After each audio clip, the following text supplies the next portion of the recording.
All right, we're live.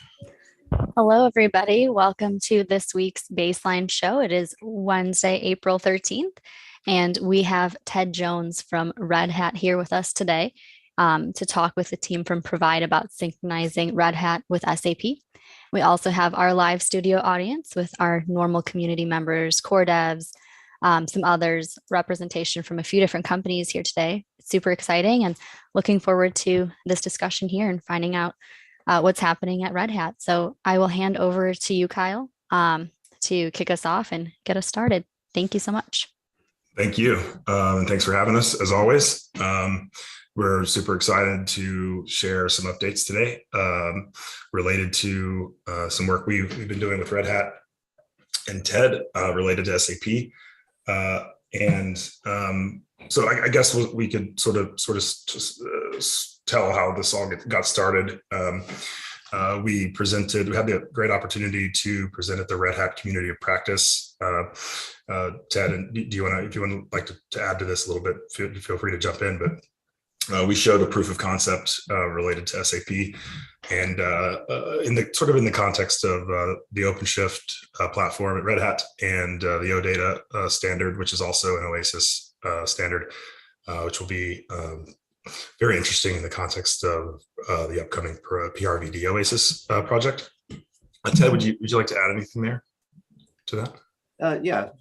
Thanks, Kyle. I just introduced myself. I'm SAP architect on our global SAP Alliance technology team. So the SAP topic is very critical to me. We're always looking for ways to expand the Red Hat portfolio to support SAP. And after hearing the work that Provide is doing within the context of SAP, it sounds like there's a lot that we can do to work together. The OpenShift opportunity, we're always looking to add more use cases for SAP on OpenShift, and this seems like it's right in that wheelhouse. So we're excited to expand upon the work that you're going to see today, and we really see a great opportunity for this tech across the entire Red Hat portfolio, even beyond SAP. So excited to continue working with Provide and the team. Thanks, Ted. So the way, sort of the approach, the Provide stack has been reaching maturity, and many of the organizations we've been working with are nearing production capabilities, and so that's really exciting, obviously. We're super excited to also show off Shuttle and how that's progressed today, sort of with an integrated holistic demo. I mean, Baseline is really coming into like a production ready state, and I think Shuttle is gonna it's kind of like Slack for blockchain, Slack for consortiums, but using public chain. So it's super, super exciting stuff. How do we want to get started, Damon? You want to take it away and maybe show Shuttle for a minute? Yeah, absolutely. I would love to. Right, cool. Let me share my screen. All right, so this is Shuttle, and Shuttle is an interface for creating, curating, and managing Web3 ecosystems, and more specifically, baseline ecosystems, work groups that include participants and workflows and all the stuff that goes along with the baseline process. So this is Shuttle. This is a simple dashboard. Right now, the data is not being filled out in here. But what we're going to do is take a look at sort of what Shuttle does and how it applies to the baseline process. And first, we'll take a look at how participants are managed in a work group. So sort of we've got this Web3 ecosystem that we refer to, and that consists of a work group and the participants in that work group. So we've created in Shuttle a way to manage those participants, a way to invite participants to your work group, a way to invite internal team members to your work group so that they can partake in these baseline processes. And invitations are real simple. If you want to add somebody to your ecosystem, to your work group, you just shoot out an invite. You fill out their organization name, their email address, their first name, last name. You add them and they get an email that they click a link, and then they're prompted to join this work group. So they can really easily start baselining, within this work group. And there is a bit of a setup process when you join the work group. You do have to configure a couple different things from your organization. And some of those things are listed up here. You've got to configure your system of record. So if you've got an SAP, you configure that, you get all that, you get that set up so that we can communicate with that system of record. Configure the different domain models that are being used from that system of record. And of course, if it's a well-known sort of system of record that has standards, those will be automatically pulled in, so you don't necessarily have to configure those.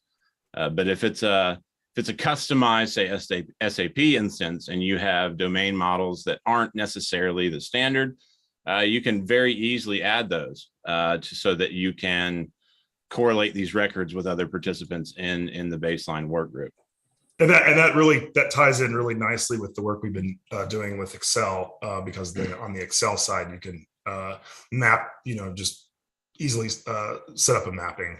It's just kind of exactly. So the Excel client, it's a little bit different because in Excel, mapping isn't necessarily a standard. It's always going to be variable in a sense. So the Excel client, and we'll look at that not today, but at a later time. Bishwashri Day, she's worked really, really hard on sort of making it work really well with Shuttle in the sense that an Excel sheet will map very easily to a model that's defined by a system of record in Shuttle. It's really clean, it's really intuitive, and it makes it really easy for participants that aren't necessarily using an enterprise ERP to join in on a work group and participate in a workflow without having to, have a developer on hand to put in the work and connect everything, so to speak. And that inclusivity, like the ability to reach out to that sort of second degree of separation from the operator, as we like to think of it, it was really a driving, really drove Andre and Kona towards the baseline pattern in the first place. Like that was really important, like for them to be able to see a future where all of the participants in the ecosystem could partake and receive the benefits. Sort of like the rising tide lifts all boats story. Exactly. And so in this particular setup of Shuttle right now, we've got our organizations over here, and right now we've got Red Hat selected as the organization, and these are our work groups for that particular organization. We've got the Red Hat ecosystem, and those work groups are essentially collections of information that's needed for these organizations, for these participants to baseline records, to participate in the baseline process. Yes, BPI subject account, right? It's exactly the organization and the work group. That's the standard BPI subject account. Exactly. And so this is sort of part of setting up that ecosystem. It's curating that ecosystem, inviting those organizations that you need to your work group so that you can begin synchronizing these business processes using the baseline protocol. And the way that's achieved in Shuttle is the workflow designer. So the workflow designer it's a no-code way for an ecosystem operator to set up the workflows that need to be baseline. And we'll take a quick look at sort of how you make a workflow and what goes into it. We're going to name this. What should we name this? Let's name this Procure to Pay just for fun. Baseline show. No, that's fine. I'm just saying baseline show royalty payment. Baseline show royalty. Streaming. Everyone should be paying for this YouTube stream. I'm just kidding. All right, so we create this workflow, and then within this workflow, we've got to create these work steps, and these work steps are different things that are happening in defined systems of record that need to be captured, so the baseline process can sort of go on, so that it can happen. And what you define in these work steps. So let's say this first one. Let's just say it's a purchase order.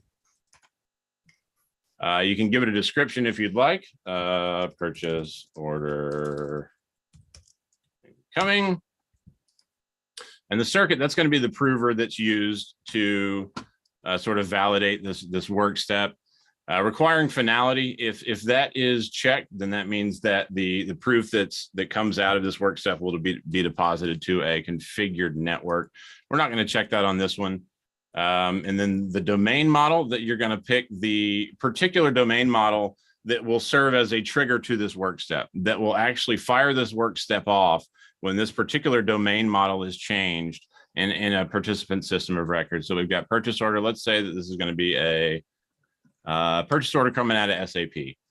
So when SAP generates a purchase order, or there's a change to a purchase order, it would trigger this particular workflow. It would trigger this particular work step. And then we can define the participants that are participating in this work step. So if there's, it's multi-tenant, you got a lot of participants that may be triggering this workflow, then you can just add all the participants in the work group, or you can designate a singular participant to sort of trigger off this workflow and begin this workflow. So, for example, if you had a single work step workflow, for example, defined, and you had 100 participants, for example, you could sort of look at that as you could really use that as a consensus protocol in and of itself. Exactly, and you can go on configuring these work steps as needed to create a full-on end-to-end business process, a full-on baseline workflow that cannot complete unless all the participants that are involved in this workflow, and unless they're in sync, and unless all the data is matching up from end to end. And you can't deploy that one yet, David. Why? Because that exactly. So a workflow requires finality before you can deploy it. So I can't deploy it right now because there's no proof being deposited to any network anywhere. So I would have to set up a work step that does require finality before I could deploy it. But what we're going to do is go back and look at one that we've already set up, we've already deployed. And this is one that's particular to the Red Hat use case, and it involves their SAP system and then OpenShift, which is part of the Red Hat Enterprise stack, that their offerings. And what we have is we have a sales order that's being generated in SAP, and when that sales order is generated by this particular participant, which is Red Hat, it runs through this work step, and essentially a proof is created from this work step that goes into the second work step. I think that's probably a good point for us to transition here, David, to exactly to share my screen. And then David, you're going to start the stack, right? I've got the stack running, and you have. What's the port that I need to set up? Let me.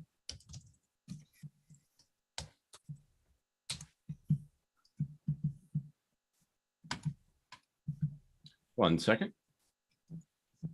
Cool. I think it's a good time to go ahead and mention that this is so the baseline stack that this is based on. We do have it deployed to production, but for this demo, we decided to use a local instance just to demonstrate the ubiquity of it, to demonstrate how robust it is and how easy it is for any enterprise, for any organization to run their own baseline stack and to really embrace this Web3 mindset.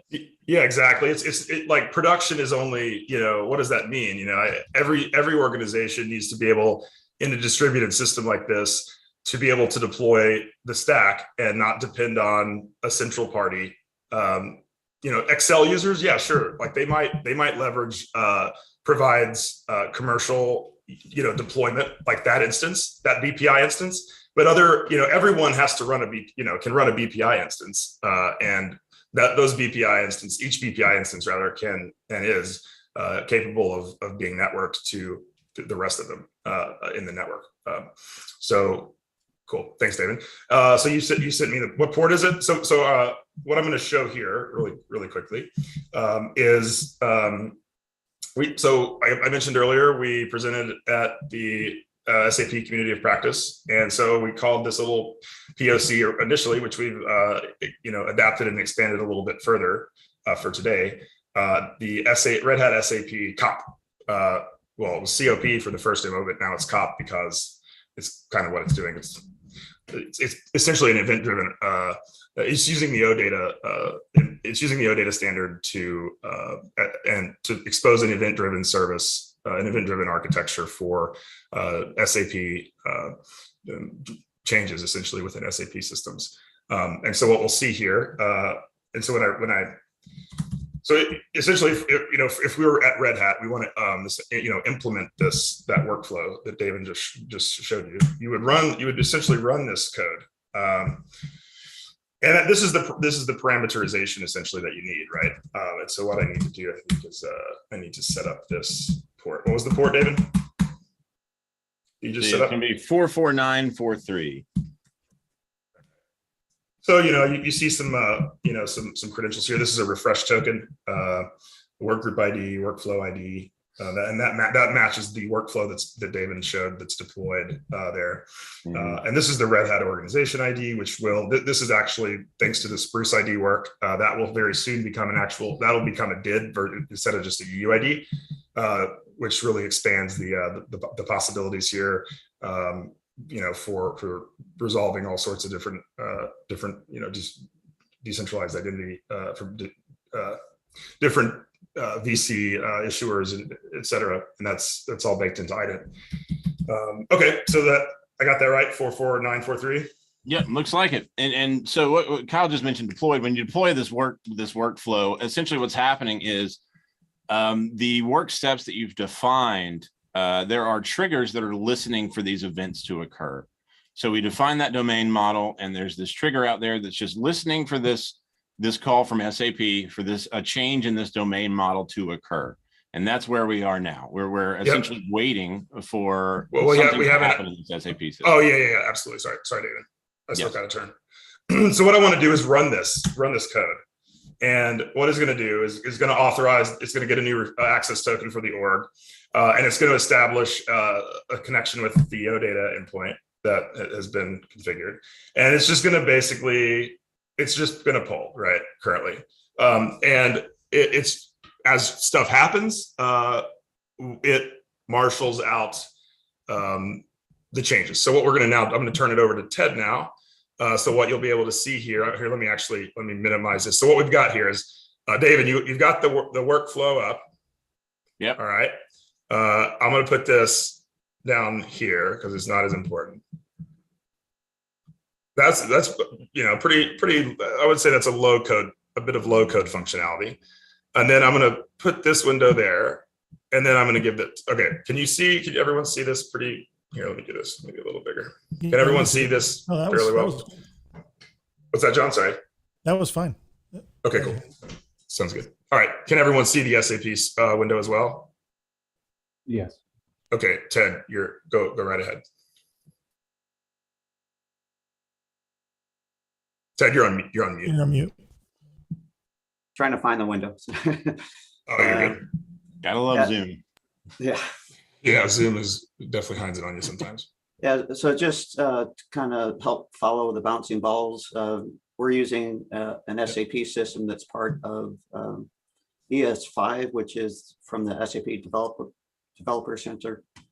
So that's where our OData endpoint is originating from. And then we have a service, microservice running in OpenShift that's using our Fuse connectors for SAP. We've got one that covers OData. That's the one we're using right now. So that's what's being rendered. That's the endpoint that you see, and it's got a fetch all operation.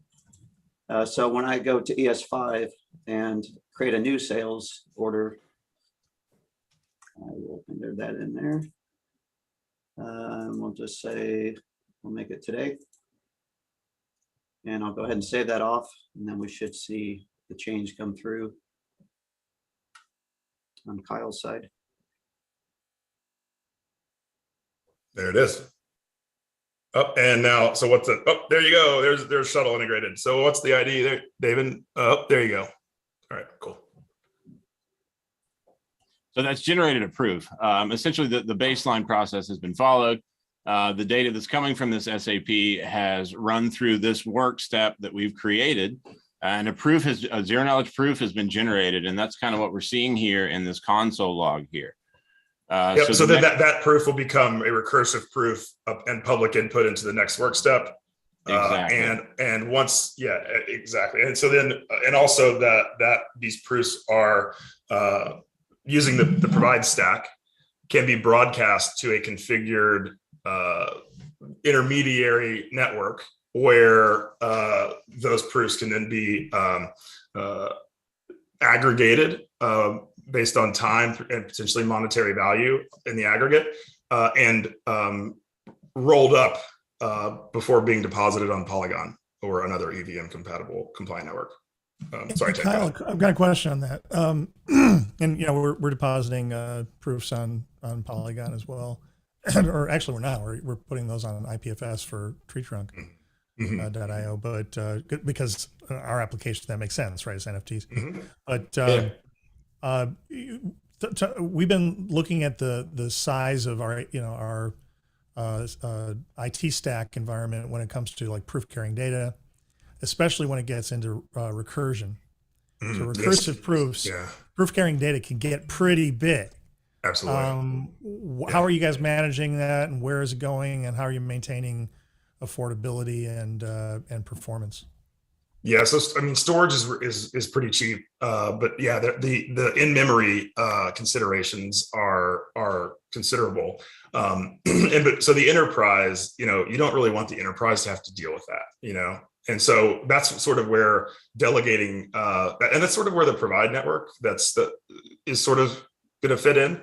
There's this network where proofs go to be rolled up into other proofs, and it especially like because the workflows are we're gonna there's gonna be an upper bound, right, of not the number of proofs that you can actually fit into the roll up proof, and so we're gonna do some testing around scale and performance. The good news is we're not using a browser. I mean, for something like NFTs, you have to have a browser based approach.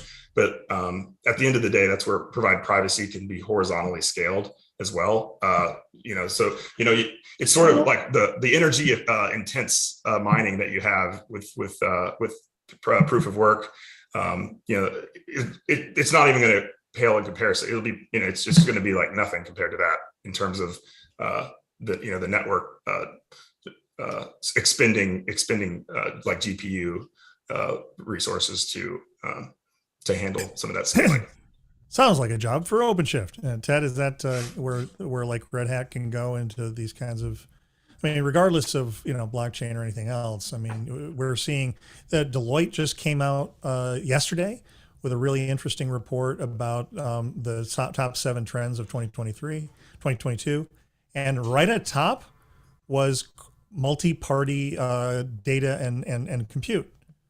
Yep. And this is what baselining is all about. I'm like, okay, we're here. We baseline just became part of the top 7 trends. I mean, obviously there's other things other than baselining that are involved in that, right? Including multi-party AI and TEEs and secure enclaves and all that stuff. But where do you see Red Hat and IBM as you guys are now one family? Where do you guys go with that topic, and where do you think the services are for Red Hat in that? Yeah, I think I'd say they're still evolving.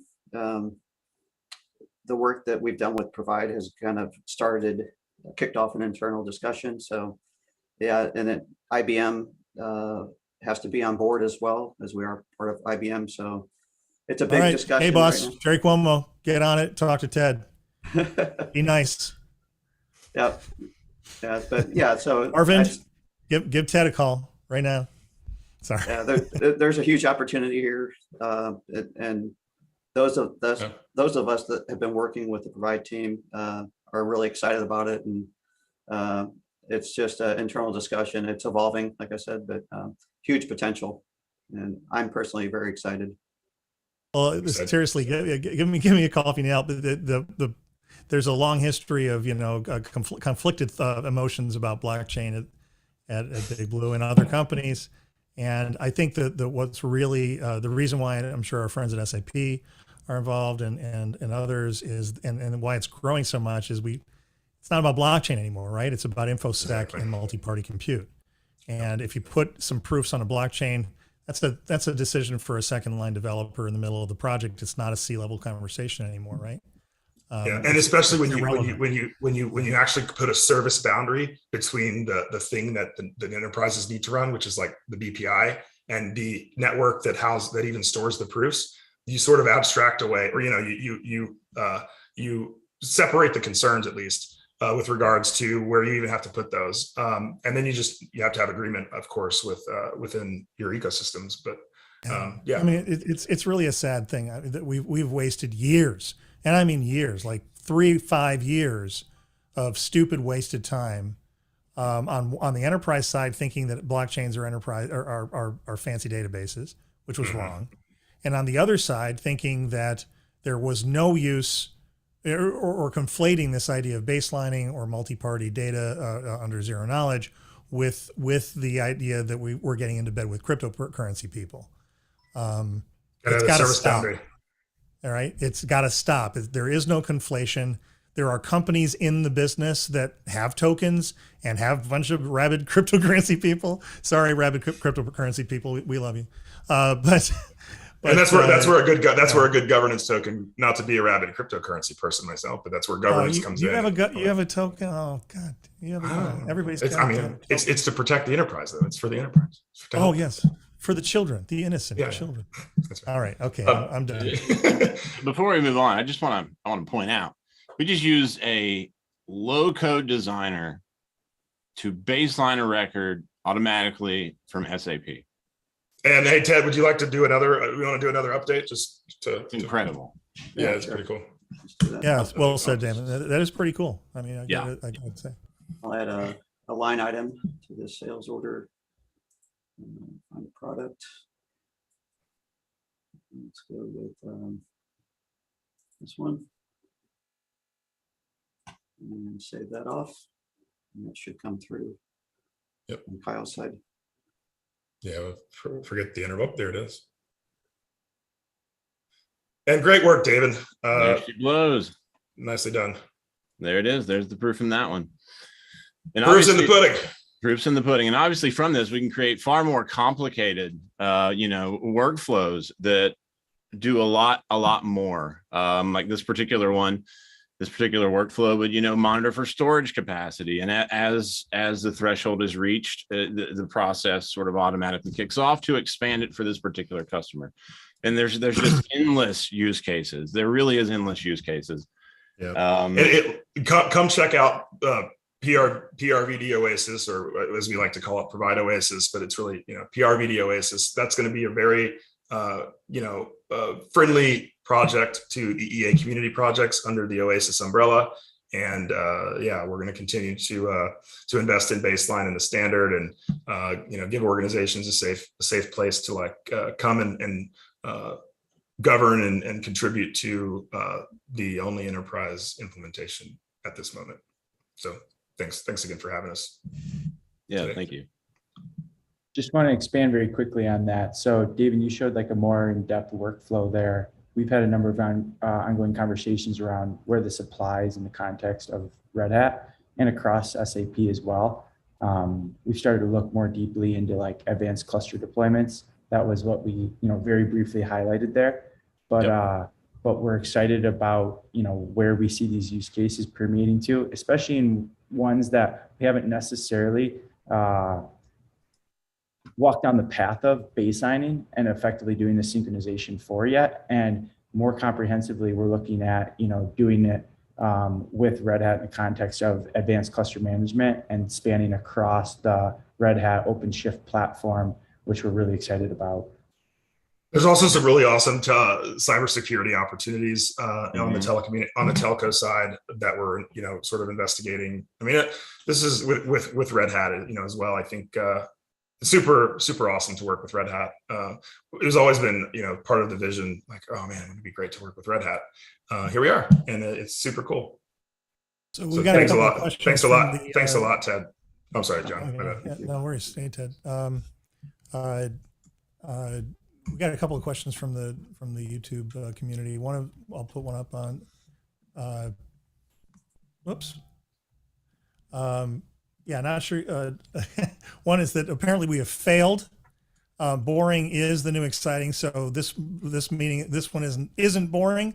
So we've totally failed everybody. I'm sorry. Gosh. But I thought that was fun.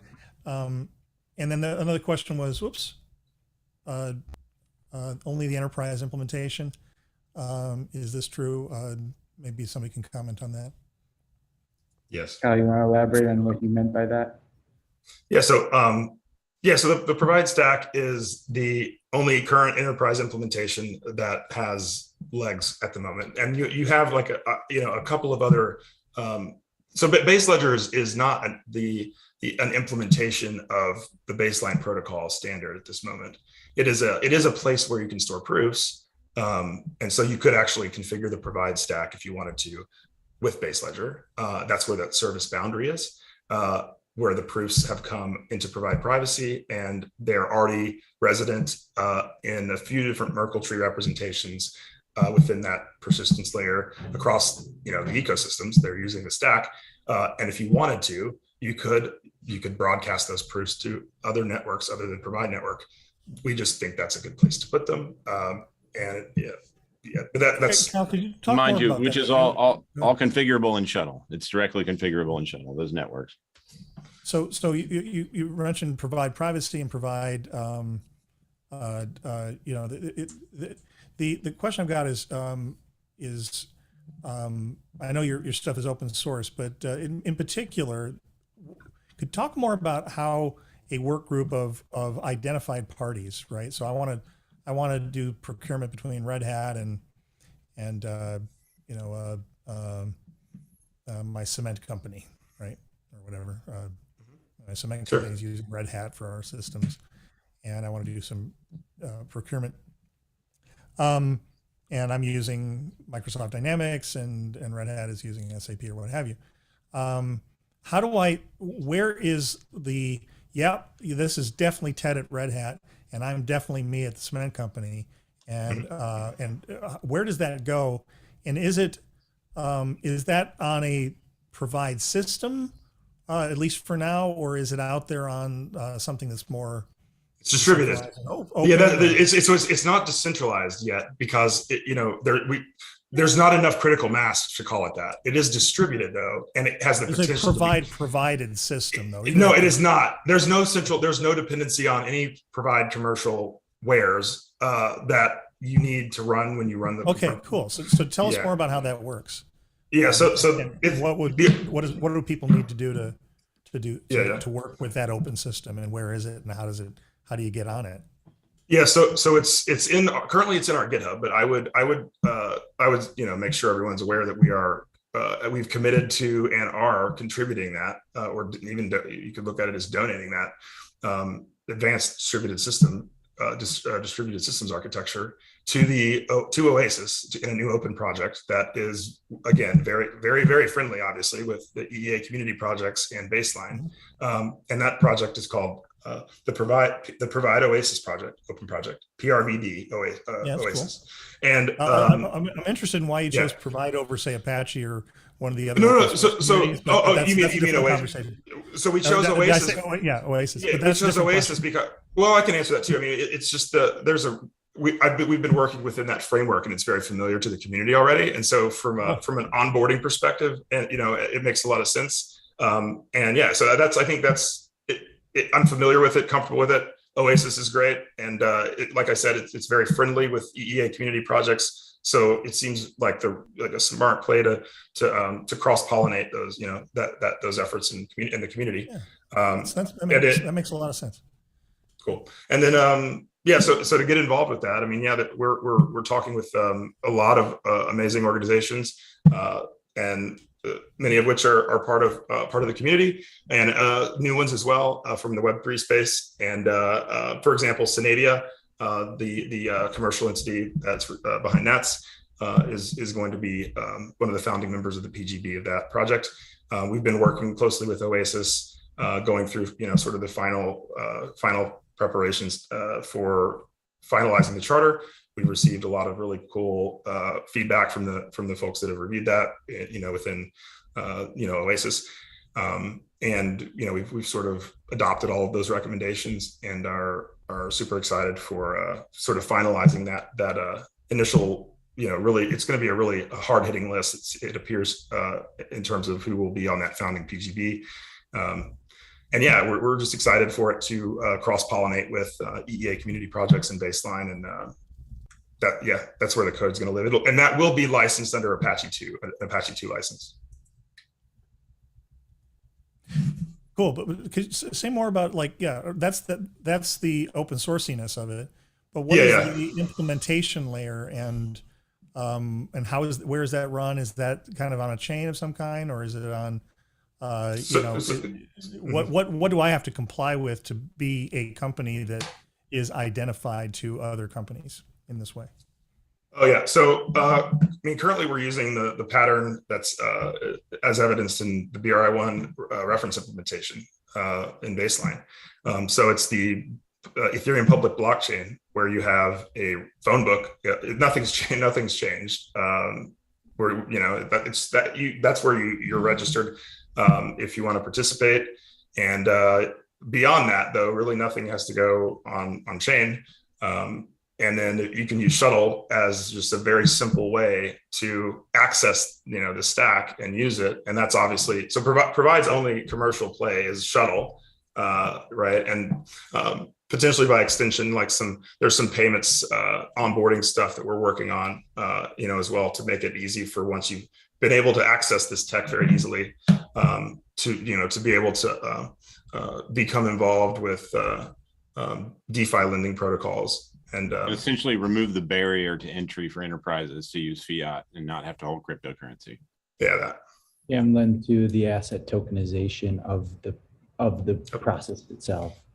Yeah, and so that's where like I mentioned, the service boundary between the stack, the provide stack, and whatever network you're using to hold proofs, whether that be base ledger or as we would probably recommend, the provide network. Which could, because it's EVM compliant, I'll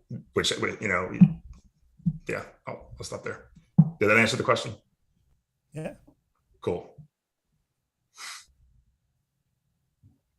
Are there any more questions?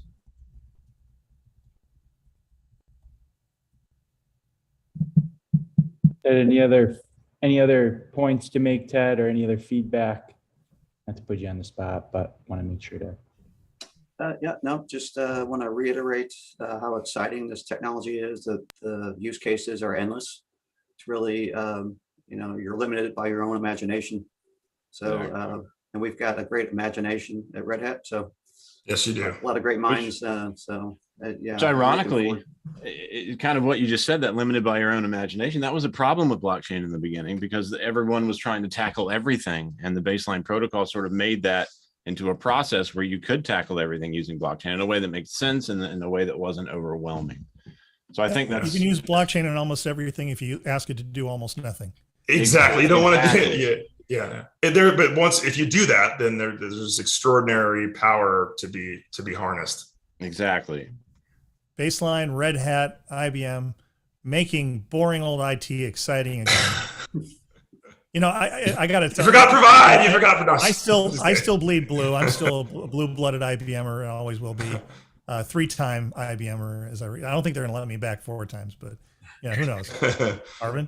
No. I think I'm done.